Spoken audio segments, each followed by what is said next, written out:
Good evening. In these extraordinary times, this is the April 22nd meeting of the Zoning Board of Appeals. First up, Appeal 2021-013, Nicholas Carey, 189 Lincoln Pond Path, Wading River, tax map number 600-115-1, 2.34, RBA zoning, for variances and/or relief from Chapter 301, Section 28C, for a proposed 2 stories and a detached structure deemed not to be a customarily accessory use to the principal single-family use, which is not permitted. okay, who's up there? Hi. Can you hear me? Yes, Okay, good. I'm Larry Buscemi. I'm the agent for Mr. Carey. we swear you in last time? I'm Did I sorry. swear you in last time? You did. Well, then just state your name and your address. Larry Buscemi, 15 Vineyard Way, Mount Sinai, New York. Agent for Mr. Carey. Okay, As we said, this was a continuation from 2 weeks ago. You folks wanted to view a floor plan, so we have provided that. Has everyone been provided with a copy? yes, we have. Okay. So you can see what the idea here is there's a two-piece bath on the first floor and essentially nothing except flooring on the second floor. The intention is to clarify to me that it's, Mrs. Carey is finishing up her master's. She wants the downstairs as a quiet place, and then they want to be able to shunt the kids to upstairs if necessary, because they're just feeling a little troubled traveling. Again, it's in keeping in character with the neighborhood. I know last time there was a gentleman who had some issues. I don't see him here today. Neighbor. So hopefully that was resolved. My understanding is it was provided with a copy of the floor plan. Does the board have any questions? Did you state the last meeting, maybe I'm mistaken, that there was no bathroom in the place? We started out that way because I was unclear, and then we went on to say, oh yes, that's right, there is a bathroom. It was a mistake I had made, but I corrected it in the middle of the meeting. So it's really not a pool house. It's a utility house, or it's So open it's not a space. pool house, but now they want to put the kids upstairs? Is that what you're telling me? Well, that's what we said last time. It's a space for kids to play out of the way, maybe do their school lessons out of the way because they've been jammed in with the kids. How big is their main residence? 2,800 square feet, something like that. How many people are in the house? A bunch. I'm not sure how many, 5 or 6. Is there anybody online that can answer that question? I do see a Mr. Emmett Carey. I don't know if he's a relation. He's probably the father, if I had to guess. I had to guess that's what I would say too. But I don't, Are you there? I don't see any video or audio. Is Mr. Carey? No. They're on another case. Did you know that They're on case has another been case, put off, okay. Scott? I'm sorry. Never mind. So again, it's use of the space just as, not as necessarily as, it's not living space, it's just open space. There's no cabinetry in this floor plan, there's no anything like that. Just the one bathroom on the first floor, which is 2-piece, not a 3-piece. And then the upstairs, half of it has a low roof if you look at the cross section. And it's just a play area. Is Mr. Carey present? He is. He is there. I'll speak to him. Let's put Mr. Carey on. Ask him to swear. I don't see him on here. Emmett Carey. Emmett? I'll ask him to unmute. He's unmuted. Go ahead. Mr. Carey, you there? I think Nicholas is the owner, isn't he? Nicholas is the owner, yes. Nicholas? Is that his son? Emmett Carey is unmuted. Want to speak to him? I'd like Yeah, Mr. Carey, we'd like to speak to you. Emmett. You there, Emmett? You might be having trouble with the technology. No, I know Emmett. He's pretty smart. All right, Mr. Buscemi, if you can, would you think that the owners would object if in a year or so the house was inspected? Would they have any objection to that? I can't imagine that they would. Well, we should ask them because we want them under oath. Okay. Well, you can adjourn it if they're not available tonight. Well, we're gonna adjourn it. If the owners can't talk to us, then we're gonna have to Well, adjourn it again. Emmett Carey's not an owner. He's not involved, but does he live there? I don't think so. He's the father. He sold the house to the son, I see. Nicholas. If you want them to swear to the fact that the place won't be used as living space, we could do that. We'd But like that. You have to adjourn again. Well, then we're gonna put an adjournment on it. I mean, we All can right. put certain conditions on it, so that we make sure that it's used as its intended use and what you're saying it's going to be used for. Because it started out as a pool house with no bathroom, and now we have living space, and now they want to shuttle the kids upstairs. So I'd like to hear from them, what their intended use is, so it's on the record. All right. Just to be clear, in the last meeting, I corrected myself early in the session about I understand. A, the bathroom, and B, the use of it. We still need them on record. Okay, so you want them to attend the next meeting? Absolutely. Okay, and when would that be? May 13th. May May- 13th. May 13th, and would it be sufficient to have one owner, or do you want them both? Either or. Either one, so I'll have Mr. Nick Carey, or his wife. Is there anyone out there to be heard on this matter besides this gentleman? Any neighbors? Nobody? Okay, whoever has this, let's All right, put this Mr. off for the Chairman, next meeting. Make an application that this matter be adjourned till May 13th. That's it. Second. Mr. Seabrook, Aye. Mr. Gazillo, Aye. Mr. Barnes, and I vote aye. So see you folks next month. All right, May 13th, thank you. Thank you.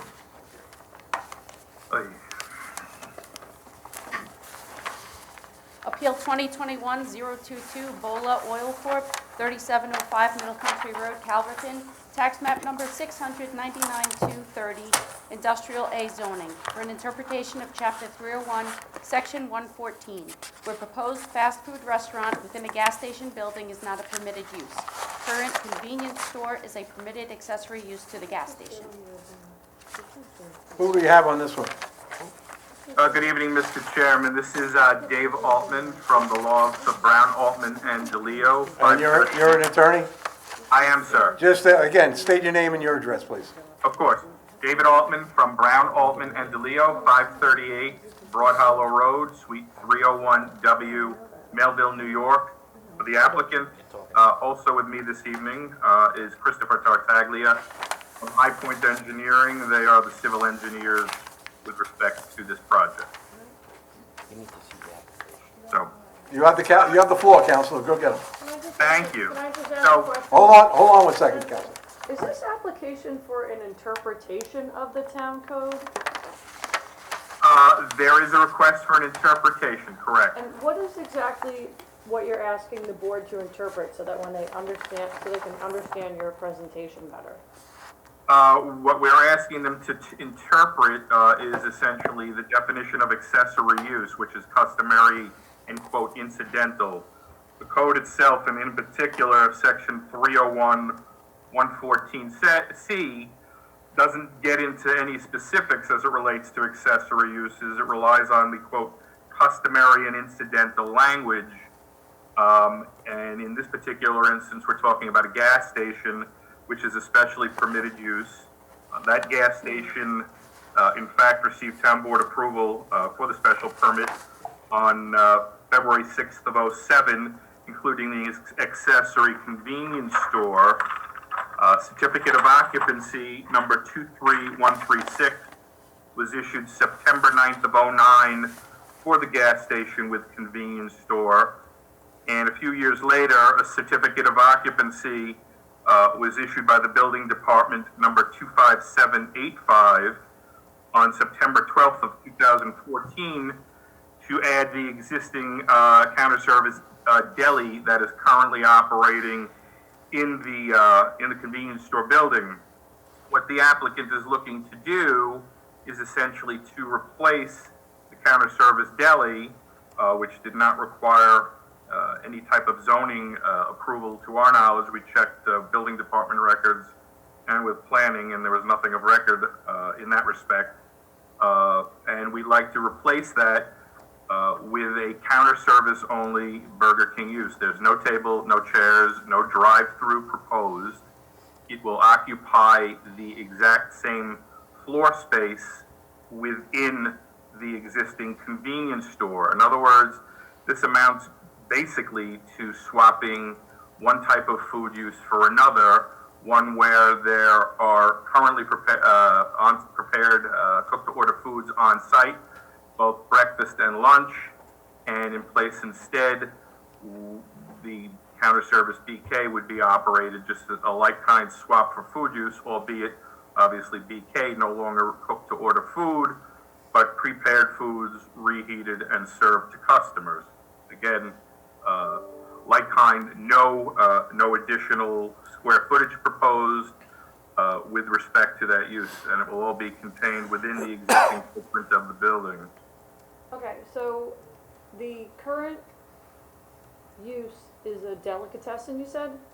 There's currently a delicatessen in there, correct? And they have they were approved by the building department to be an accessory use to the gas station. They were approved to be part of that accessory use within the existing convenience store, correct? Okay, so, and they prepare and they cook food there currently? They do indeed. Okay.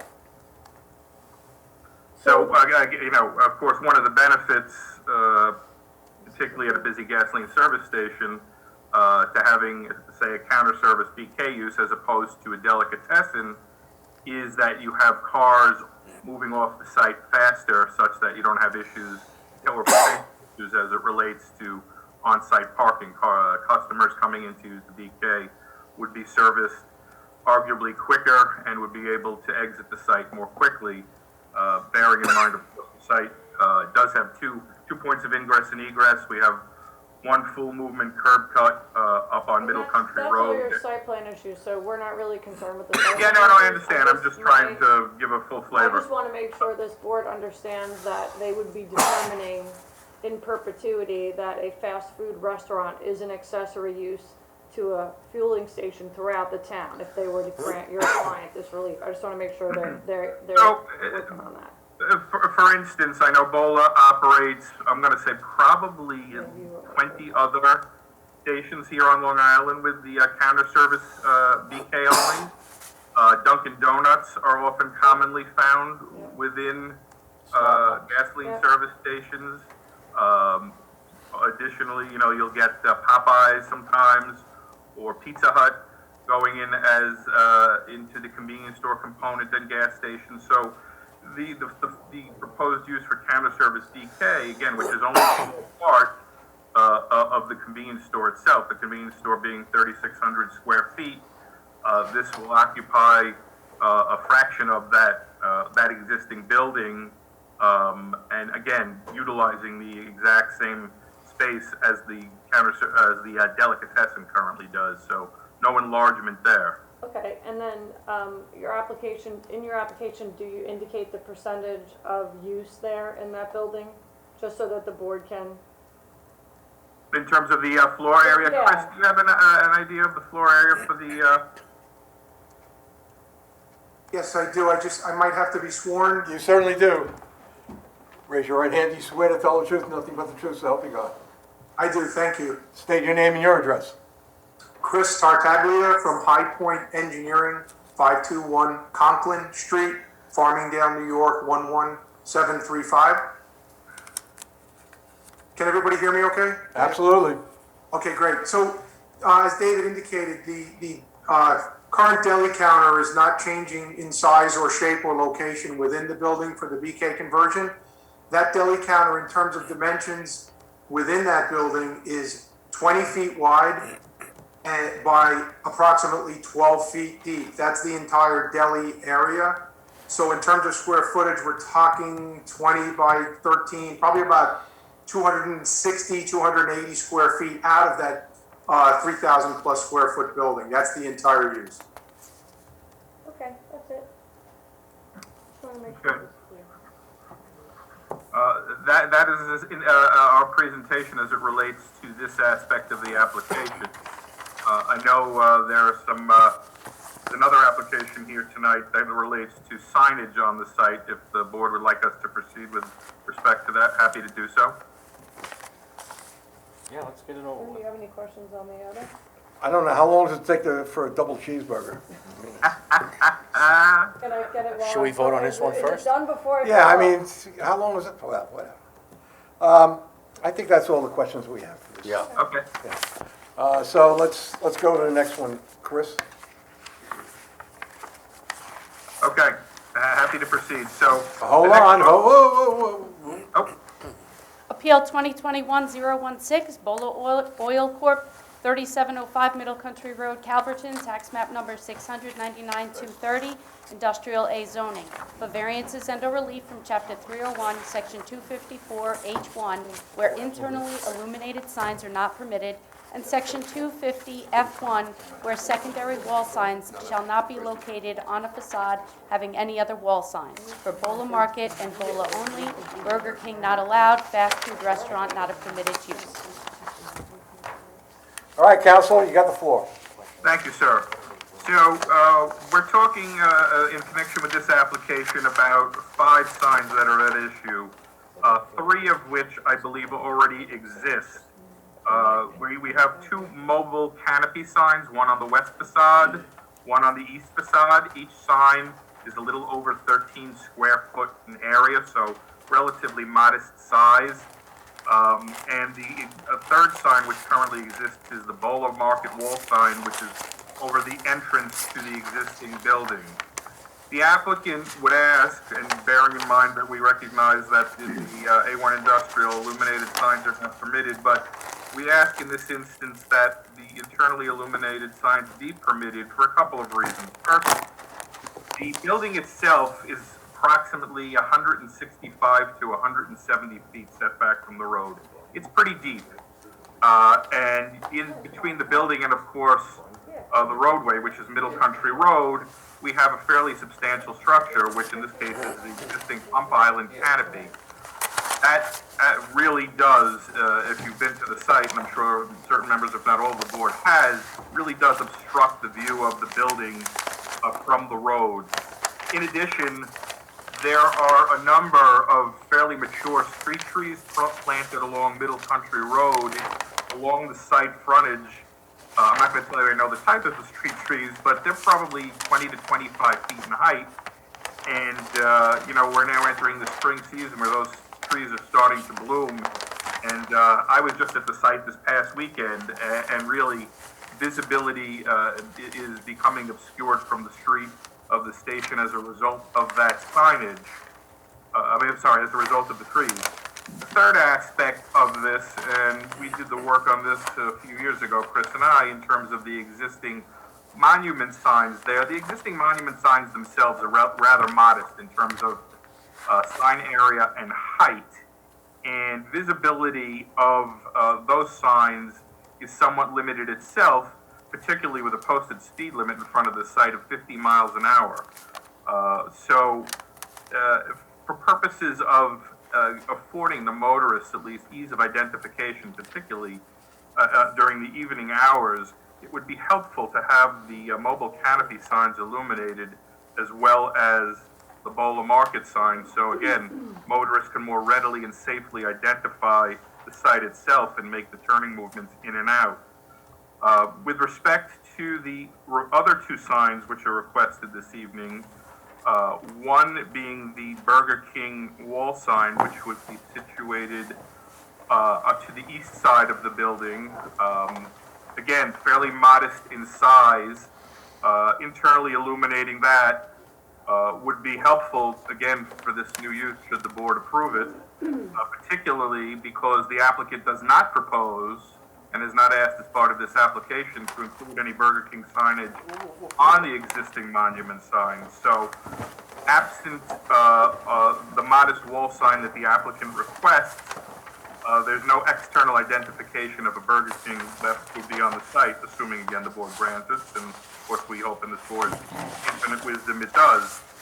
The last sign at issue, which is which is part of BOLA's trademark and trade dress package, is a precast placard, a cement precast placard, which would be on the west side of the building facing Middle Country Road. It's the BOLA lion head, it's the company symbol, and it says BOLA. That would not be illuminated, and it's really a nice decorative adjunct to the building in itself. That is the signage and our request to illuminate and add that signage to the site. Should the board have any questions of myself or Mr. Tartaglia, we are here for you.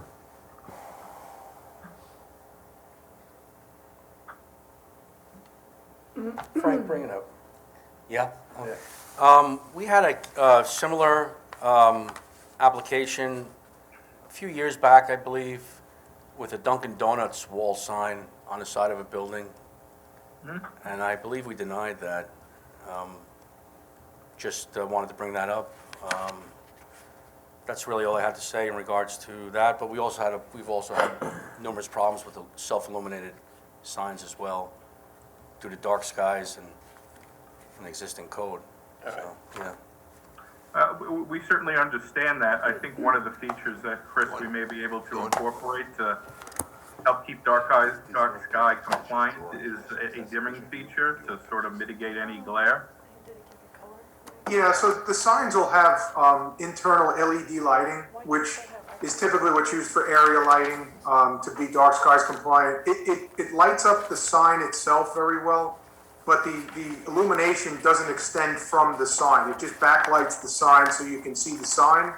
But if you were to go in front of that sign, there would not be a lot of illuminance on you if you were standing in front of the sign.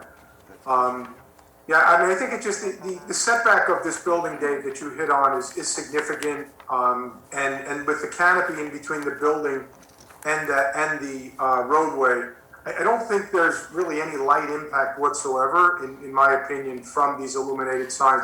We do understand there's certain precedent with the board and prior cases, so certainly take that into account. I'm just not sure of the details of that application, but maybe the building was closer or more signs, I'm not sure. Well, we're gonna do a little quick Yeah. search and we'll, Just quick question too. Can you do external lighting on the signs? I think so. We've- David, I suppose from a design perspective we could, but you know, what would you look for?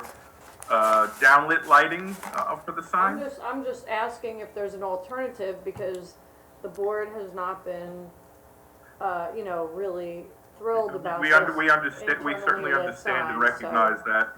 And it's, Um, and if they say okay to it, it becomes an issue Oh. for future applications, and the town board's got a dark skies ordinance that this board tries hard to adhere to.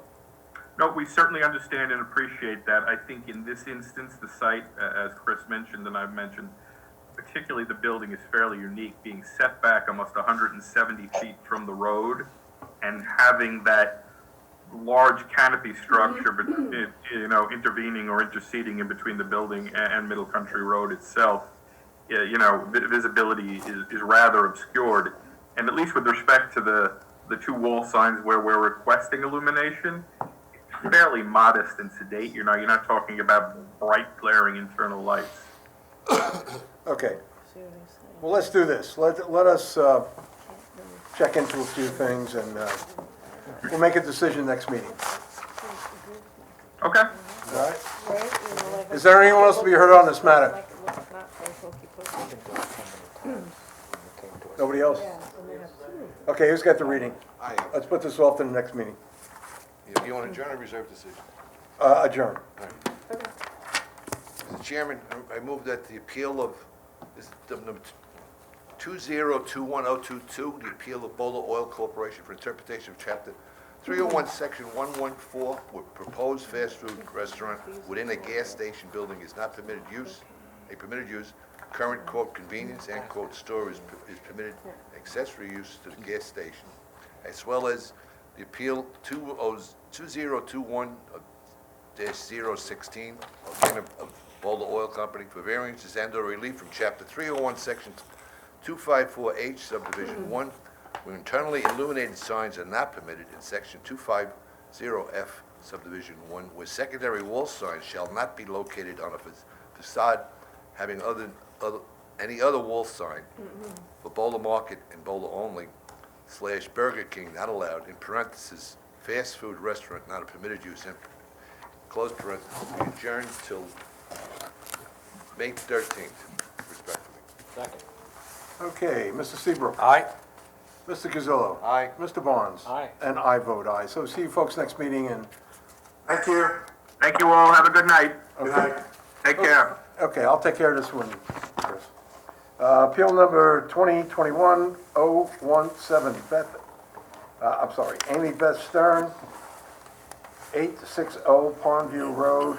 They've asked for an adjournment to May 13th. Do I hear a motion? Second.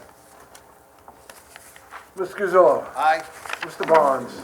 Aye. Mr. Seabrook. Aye. And I vote aye. Okay.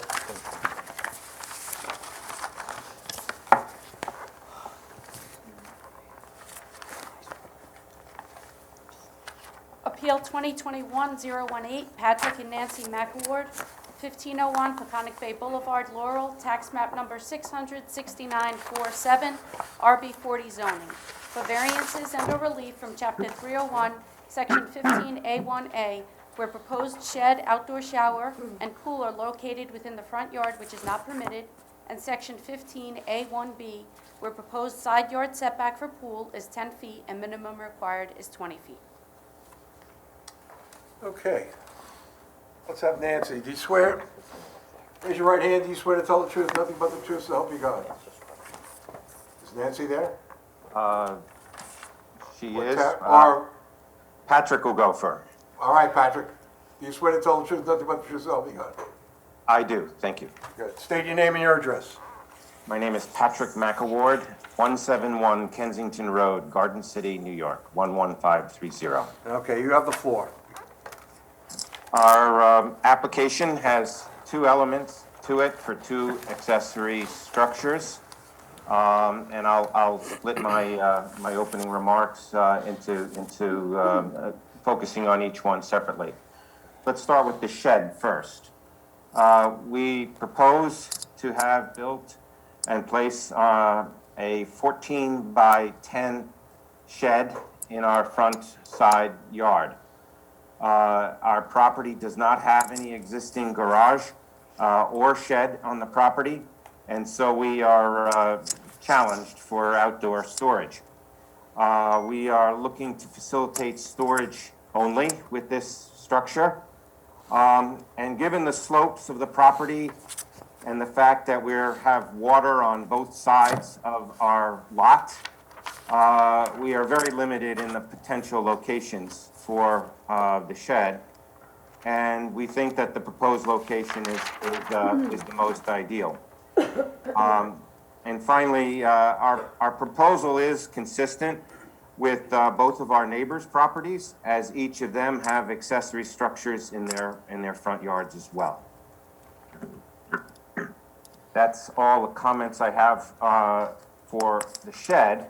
On the pool, we purchased this property about 18 months ago as a family seasonal home. And we always thought that a pool would enhance our enjoyment of the property.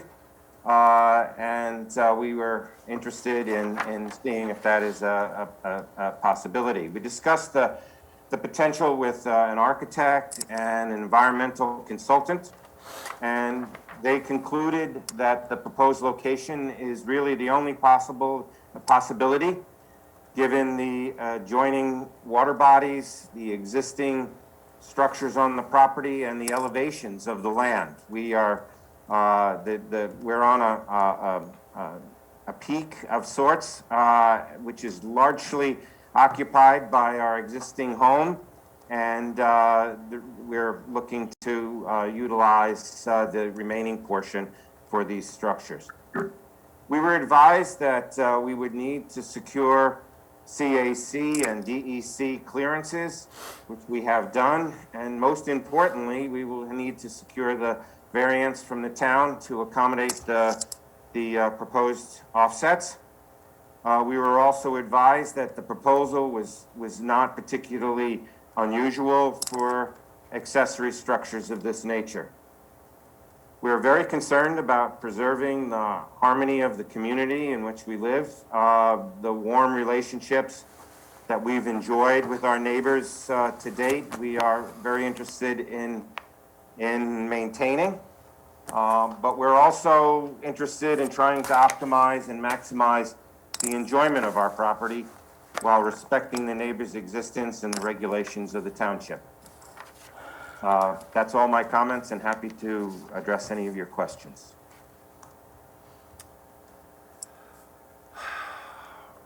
Are you going to put up anything along the west side of your property to break it up a little bit from the pool?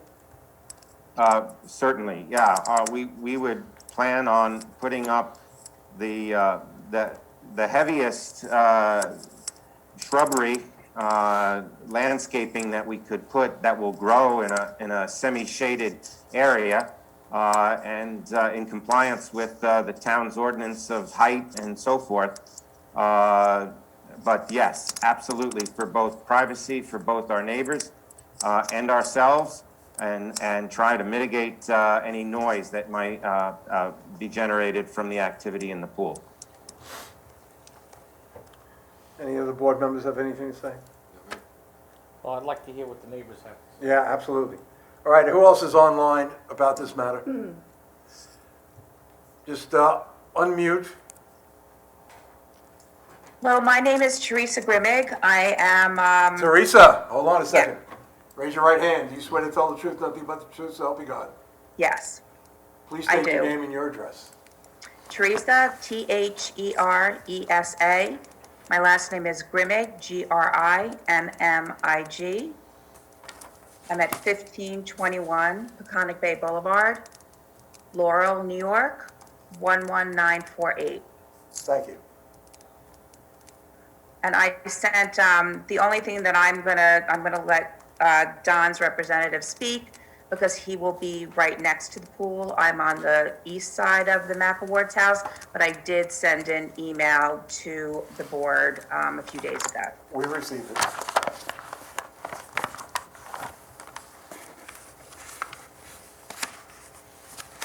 Tricia Moore, on behalf of Donald and Nan Leach.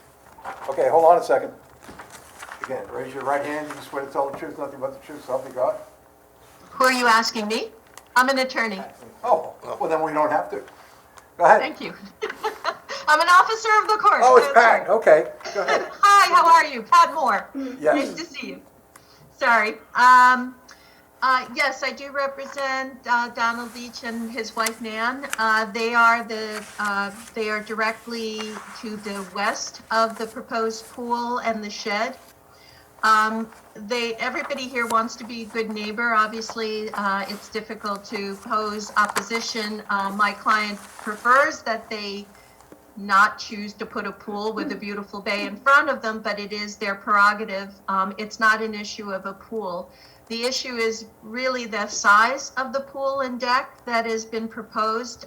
If you look at the survey that was submitted with this application, the house is on the one side. It's relatively modest size in keeping with the neighborhood.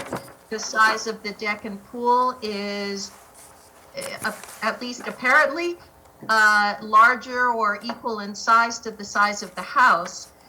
So it is quite a large structure, and there are ways to mitigate by reducing the size of the proposed pool and the size of the decking. It's not our job to redesign. We don't want to redesign for the applicant. We just, as a matter of law with the board's obligation to give the minimum variance necessary. In this case, there really is no need for a variance of setbacks. The setbacks required are 20 feet. They can be accomplished here with some redesign and creating more modest-sized structures. The proposed pool is a 20 by 40. That is quite a large pool. This property is, as all the properties on along here, Peconic Bay, are all commonly developed with sloping yards, nicely wooded yards. It's a beautiful area. I was there and I took pictures for the board just so that it would put into perspective what my client is concerned with.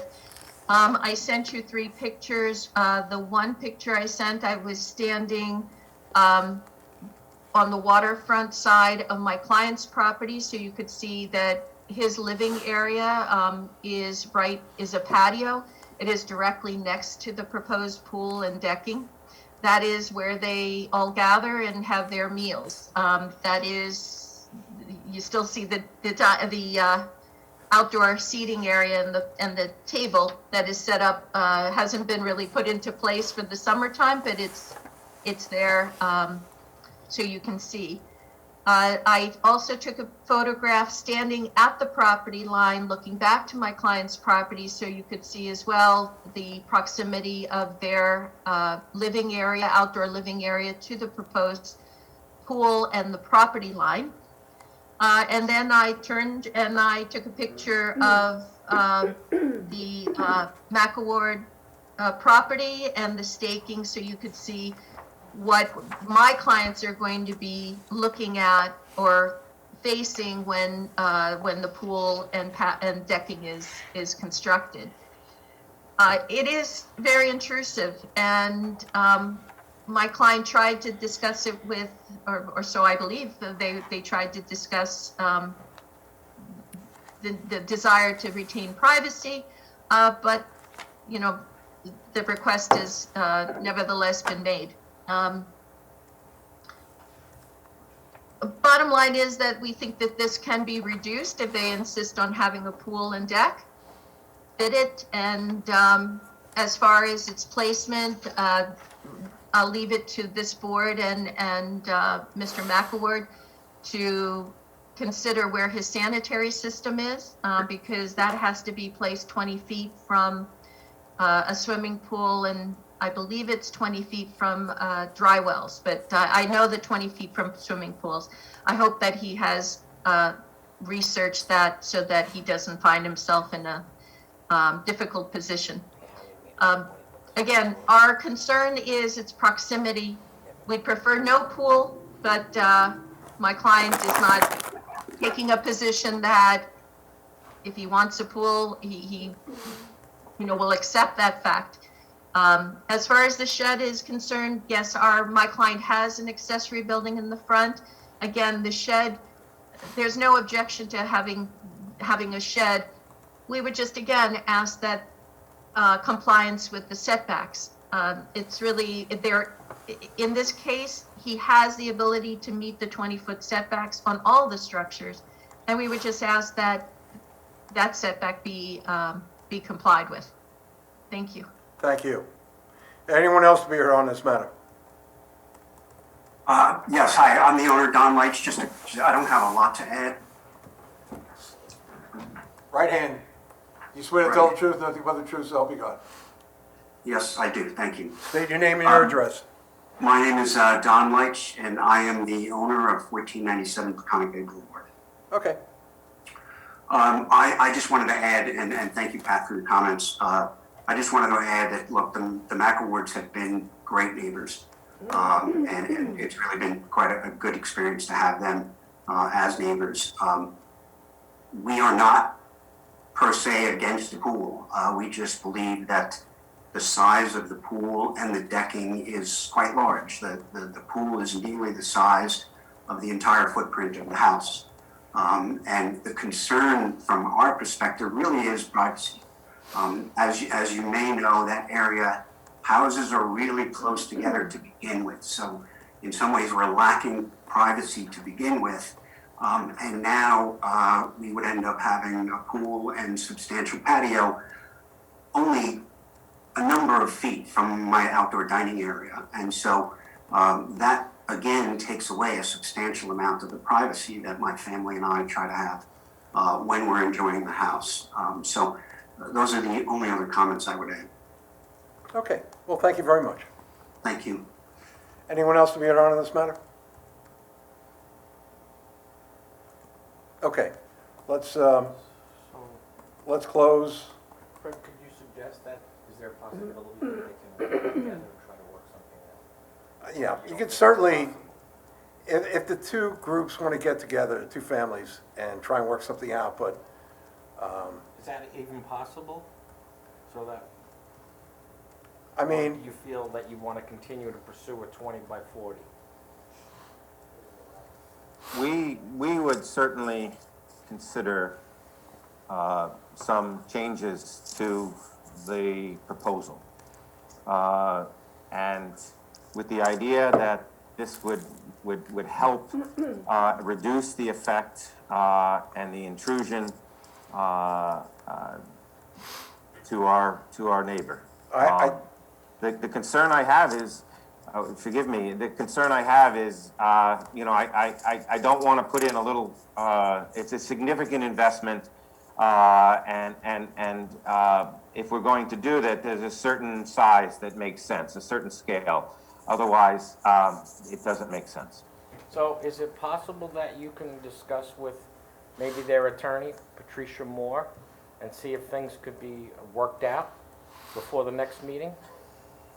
I'm very happy to discuss, and Don and I have had discussions, very civil and good discussions, and we can certainly engage in that going forward. I'd be happy to try to, in fact, that would be my preference. Okay, so why don't we give you 2 weeks and see what they can come back should I with? make my comment on what I think about it? Should I make a comment about what I think about it? I mean, it's a big pool. No, let them work it out. Okay, You might also want to consider moving it, I think, a little bit to the east also. Yeah, they could work it out. well, you folks, let's do this. We're going to adjourn it to the next meeting. You folks have a sit down, and we'll make a decision at the next meeting. Okay? Great. All If right. you could try to you. communicate with our secretary, Pat, as to how the progress, can you do that? I'm sorry, I couldn't hear you. What? Would you be able to I'm- communicate with our secretary, or administrative assistant, excuse me, through email to let us know how the progress is going with the talks? And we'd appreciate that. Sure. Thank you. Okay. Yeah, I'd be happy to. I'll really kind of leave it to my client, as, you know, the two neighbors, to discuss it. I think that that's probably the best, or three neighbors, actually, because the three of you Whatever way there. you want to do it, fine with us. Just let us know That sounds what's good going to us. on. Yeah, Keep us I'll up let to them date. start the discussion, and then I'll give you progress reports. How's that? Great, Pat, thank you. Okay, if nobody else Okay. has anything to I see. say, let's hear a motion to adjourn this to the next meeting. I make a motion that we adjourn this to the next meeting, which is May 13th. 13. Second. Mr. Gazillo. Aye. Mr. Whitmire is not here. Mr. Seabrook. Aye. Mr. Barnes. Aye. And I vote aye. So we'll see you folks next meeting, and we'll get it all straightened out. Thanks very much. Thank you. Thank you very much. Appreciate Have a it. good night, folks, thank you. All right there, young lady, you're back on board. Appeal 2021-020, Julie Satow, 776 Sound Shore Road, Jamesport, tax map number 600-7337, RA40 zoning, for variances under relief from Chapter 219, Section 14A2, where proposed hot tub and decking are not specifically allowed development under subsection B.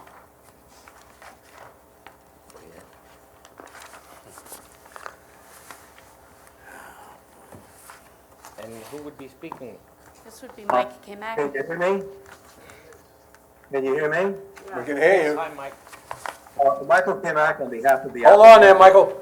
Raise your right hand, although we can't see it. I'm an attorney also. Oh, you're an attorney? Wow. One of those Excuse me. guys. Although I probably should, but anyway, that's okay. I'm representing Julie Satow. We're asking for a variance for a small deck with a hot tub. Basically, if you look at the overall design by the architects, it would give you a much better picture. There's an existing staircase, and we're proposing to put a deck and a hot tub roughly 9 feet by 12.5 feet, about 112 square feet. No more forward than the existing deck and even with the side of the house primarily. And within that deck, about 67 square feet would be decking and about 45 square feet would be the hot tub. The hot tub would sit about 3 inches off the ground with a concrete slab underneath it. And it had a hard cover on it in order to meet the requirements so that there's no children could basically walk and get into it, and it'll be electric heated.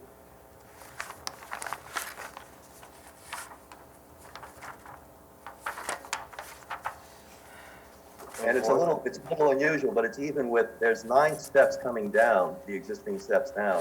It's even with the top of the third tread, so that you can walk off the tread right onto the deck and right into the hot tub.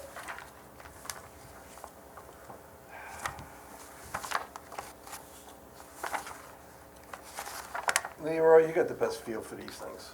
I really don't know, I mean, we went and looked at it, but I don't think anybody would object to it. But, I don't know if there were any neighbors that would object to it, so is there anyone else out there that would want to speak on it? Okay, let's find out. Are there any neighbors out there that would like to comment on this application?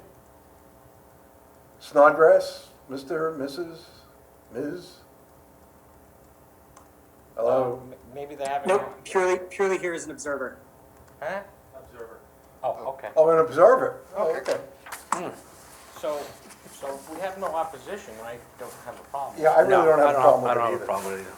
So, whoever has that, Okay, let's roll. who's got it? Mr. Chairman, I move that the appeal of Julie Satow, 776 Sound Shore Road, Jamesport, Suffolk County Tax Map 600-7337, RA 40 zoning for variances and/or relief from Chapter 219, Section 14A2, where proposed hot tub and decking are not specifically allowed, development under subsection B be granted in accordance with the applications and sketches with amendments thereto, if any, as filed with the building inspector. Do I hear a motion? A second? Second. Mr. Gazillo? Aye. Mr. Seabrook? Aye. Mr. Barnes? Aye. And I vote aye. So your appeal has been granted, and being an you attorney, you know the process. Everyone have a good evening. Thank you very much. And Mr. Snodgrass, thank you for being an observer. Thank you very much. Have a good evening. Okay. All right, do we hear a motion to accept the minutes of the last meeting? So moved, Mr. Chairman. All in favor? Aye. Aye. Aye. It was a late aye there. Yeah. Do I hear a motion to adjourn? So moved, Mr. Chairman. Second. All in favor? Aye. Aye. Thank you all. Thank you.